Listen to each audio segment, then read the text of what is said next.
Umiingay na yung mga boys at the back. Para lang may idea kayo, ganito yung una naming pwesto. Tapos inayos kami ng arrangement.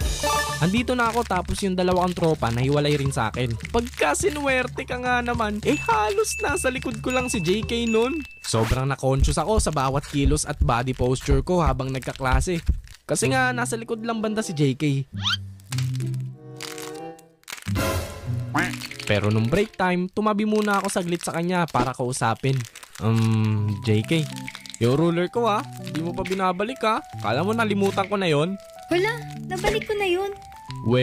Wala kaya sa bag ko. Nawala na nga ruler ko tapos di mo pa ako yung accept. Ha? Accept saan? Sa Facebook. Baliw. Nahack kasi Facebook ko. Nahack?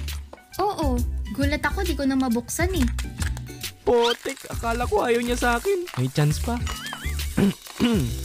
Bakit pala nahack? Di ko nga alam, basta iba na yung password. Simula nung narinig ko yun, natuwa talaga ako kasi di naman niya pala ako sinusungitan. Madalas kami mag-usap lalo tuwing break time.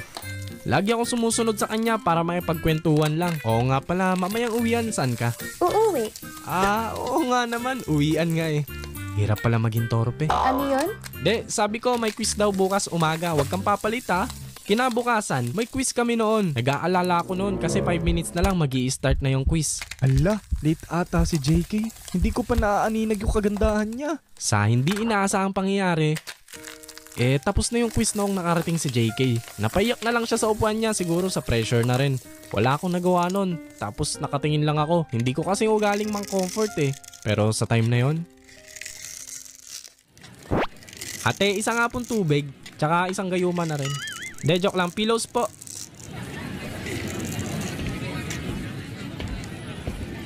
JK kain ka muna.